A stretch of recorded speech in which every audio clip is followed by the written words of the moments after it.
Today we are going to discuss about what is state of matter. State of matter. The state of matter in case of solid. In case of solid. Then the first topic is what is stress.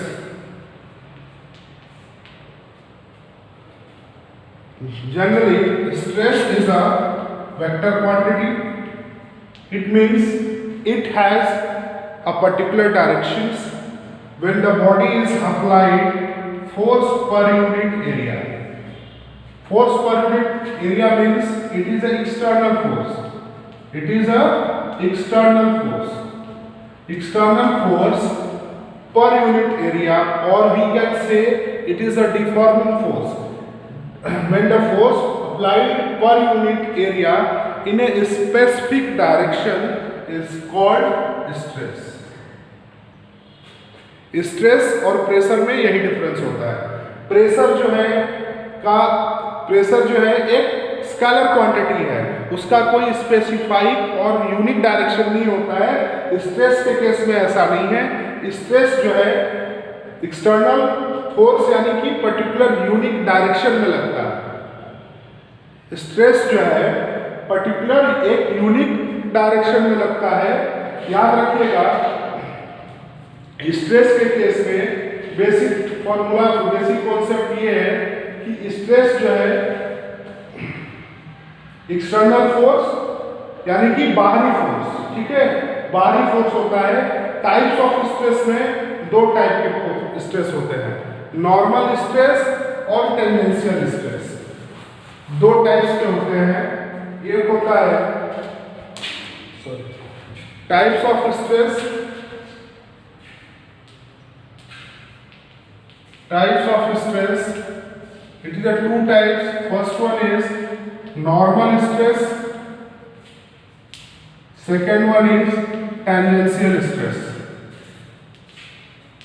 अब normal stress के अंदर दो function होते हैं, दो type के होते हैं. ये होता है टेंसाइल और एक होता है कंप्रेसिव. स्ट्रेस दो टाइप के होते हैं, एक होता है नॉर्मल स्ट्रेस, दूसरा होता है टेंजेंशियल स्ट्रेस. नॉर्मल स्ट्रेस भी दो टाइप के होते हैं, ये होता है टेंसाइल और एक होता है कंप्रेसिव. टेंसाइल और कंप्रेसिव का बीच का डिफरेंस क्या होता है, इसको भी आगे पढ़ेंगे. नॉर्मल स्ट्रेस क्या होता है, यानी कि एक बॉडी है, ठीक है, एक बॉडी के ऊपर हमारा नॉर्मल फोर्स लगेगा, ठीक है, नॉर्मल फोर्स लगता है और जो सरफेस होता है उसका एरिया, यानी कि when the force or deforming force applied on a body in a normal directions, यानी नॉर्मली जब भी कोई बॉडी के ऊपर फोर्स लगता है तो इसको बोलते हैं हम लोग normal stress per unit area. अब नॉर्मल में टेंसाइल होता है, टेंसाइल और कंप्रेसिव. टेंसाइल और कंप्रेसिव का केस देखिए क्या होता है. टेंसाइल के केस में, टेंसाइल के केस में देखिए, ये एक बॉडी है, ठीक है, इस बॉडी का अगर लेंथ हमारे पास L है, ठीक, इस पे हमने क्या लगाया, फोर्स. याद रखिएगा टेंसाइल के केस में फोर्स जो है आउटर डायरेक्शन में जाता है, ठीक है, यानी कि इसका जो लेंथ है ये बढ़ जाएगा, ये बढ़ेगा तो इसका जो लेंथ है ये L प्लस डेल्टा L होगा. क्यों होगा, क्योंकि हमारा आउटर सोर्स पे है. जैसे एक स्प्रिंग है, स्प्रिंग के अंदर टेंसाइल का मतलब क्या होगा कि उसको हम लोग खींच रहे हैं, खींचेंगे तो क्या हो जाएगा, इसका जो लेंथ है और इसका ओरिजिनल लेंथ में डिफरेंस हो जाएगा, यानी ये बढ़ जाएगा. यानी जब भी इंक्रीमेंट होता है, इंक्रीजिंग होता है, इंक्रीजिंग इन लेंथ टेंसाइल होती है और डिक्रीजिंग इन लेंथ कंप्रेसिव होती है. कंप्रेसिव के केस में देखिए क्या होता है. कंप्रेसिव के केस में यदि हमारे पास ये कोई बॉडी है, ठीक है, इस पे हमने लेंथ फोर्स लगाया, डिफॉर्मिंग फोर्स लगाया, ठीक है, तो डिफॉर्मिंग फोर्स जैसे लगाया कि ये अंदर की तरफ रहेगा, इसमें फोर्स का डायरेक्शन अंदर की तरफ रहेगा, तो इसका ओरिजिनल लेंथ घट जाएगा. यानी अगर ये इसका लेंथ है L, तो इसका लेंथ क्या हो जाएगा L माइनस डेल्टा L। यानी कि जो ये डेल्टा L क्या है, ये delta L increment in length और डिक्रीमेंट इन लेंथ, ये इसी चीज को शो कर रहा है। तो ये दो कंडीशन होता है, एक होता है टेंसाइल का और दूसरा होता है कंप्रेसिव का। ठीक है, ये नॉर्मल के बाद करिए। अब हमारा क्या है, अब हमारा है टेंजेंशियल। टेंजेंशियल में जो फोर्स होता है वो हमेशा अप्लाइड बॉडी के पैरेलल में लगता है। ठीक है, यानी कि बॉडी सरफेस के पैरेलल में जो फोर्स लगे, पैरेलली जो फोर्स लगता है उसको बोलते हैं हम लोग टेंजेंशियल स्ट्रेस। तो ये है स्ट्रेस और टाइप ऑफ स्ट्रेस। आगे है हमारे पास स्ट्रेन। ये दोनों है नॉर्मल में, नॉर्मल लगती है, टेंजेंशियल में पैरेलल फोर्स अप्लाइड होता है। यानी कि आगे है हमारे पास strain.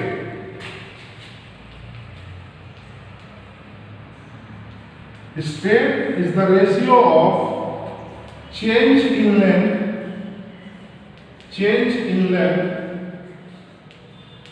Upon its original length. Change in length and its original length, इसको हम लोग बोलते हैं क्या, डेल्टा L बाई L।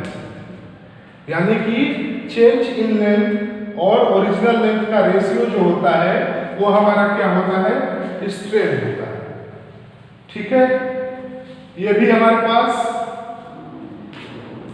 दो टाइप के होते हैं, तीन टाइप का होता है। स्ट्रेन जो होता है तीन टाइप का होता है, इसका कोई यूनिट नहीं होता है। It is a unitless quantity, it is a unitless quantity, क्योंकि दोनों ही सिंगल क्वांटिटी है तो आपस में कैंसिल आउट हो जाएगा।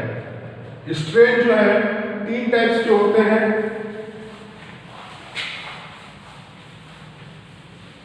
कौन कौन से होते हैं तीन टाइप के? पहला है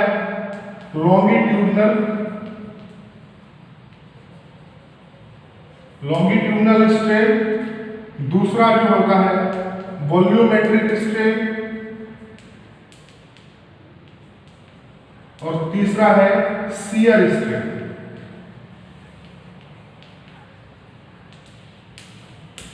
तीन टाइप के होते हैं, एक होता है लॉन्गिट्यूडनल स्ट्रेन, दूसरा होता है वॉल्यूमेट्रिक स्ट्रेन और तीसरा होता है शियर स्ट्रेन। लॉन्गिट्यूडनल में क्या होता है, अब इसको देखते हैं। लॉन्गिट्यूडनल में जो लेंथ होता है केवल बॉडी के लेंथ में इंक्रीमेंट होता है। यानी कि ये अगर ओरिजिनल लेंथ है तो इसकी केवल लेंथ में अगर इंक्रीमेंट होता है, केवल लेंथ में, विड्थ और हाइट से और कोई शेप से कोई हमारा मतलब नहीं है। ठीक है, कि यानी कि जब भी हमारे पास केवल और केवल लेंथ में इंक्रीमेंट होगा उसको बोलते हैं हम लोग लॉन्गिट्यूडनल स्ट्रेन।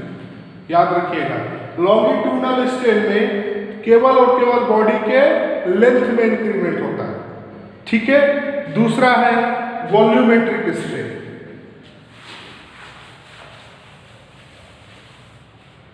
दूसरा है वॉल्यूमेट्रिक।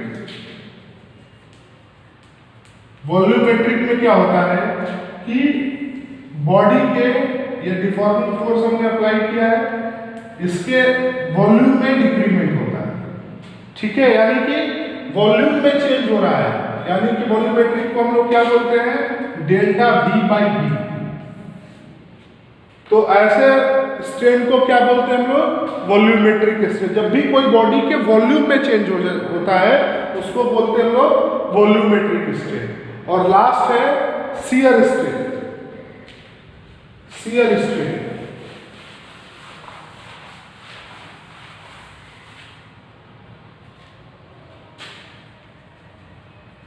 शियर स्ट्रेन क्या होता है, शियर स्ट्रेन में बॉडी के एंगल में चेंज होता है। जैसे ये एक लेंथ है, सॉरी ये एक शेप है, बॉडी का शेप, अगर इसके शेप में चेंज हो जाए, यानी कि इसके एंगल में चेंज हो जाए, थीटा में, तो फोर्स लगाया हमने उसके शेप में चेंज हो जाए। शेप हमारा क्या हो, इस टाइप का शेप हो जाए, यानी कि इसके एंगल इस थीटा में चेंज हो जाए। पहले ये थीटा था, दूसरा भी ये हो गया। तो अगर हमारे पास उसके शेप में चेंज हो जाए और या उसके एंगल में चेंज हो जाए, शेप में चेंज तभी होगा जब उसके एंगल में होगा, यानी कि डेल्टा थीटा बाई थीटा। और शियर स्ट्रेन को हमेशा जो है रेडियन में मेजर करते हैं, और रेडियन में मेजर करने पर क्या होगा, रेडियन किसकी यूनिट होती है, एंगल का। तो जाहिर सी बात है कि शियर स्ट्रेन जो है बॉडी के शेप में चेंज होता है। The ratio of change in the shape upon its original shape, यानी कि पहला जो चेंज हो रहा है एंगल में, यानी change in the angle upon its original angle, this ratio is called shear strain. तो ये हो गया टाइप्स ऑफ स्ट्रेन। ठीक है, हुक्स लॉ देख लीजिए एक मिनट। हुक्स लॉ क्या होता है, बस हुक्स लॉ होता है, हुक्स ने ये बताया है कि किसी बॉडी पे जो स्ट्रेस होता है, यानी stress is directly proportional to the strain. अब प्रोपोर्शनल हटाएंगे तो कोई कांस्टेंट रखेंगे, stress is equal to Y into strain, यानी Y is equal to stress upon strain. Stress upon strain, और यही वाई जो है इसी को बोलते हैं हम लोग modulus of elasticity. Modulus of elasticity ये है हमारे पास modulus of elasticity. Stress is directly proportional to the strain, stress is equal to Y into strain and Y is equal to stress by strain. ये होता है हमारे पास क्या, modulus of elasticity. Modulus of elasticity का types होता है, इसको कल मैं बता दूंगा। ओके।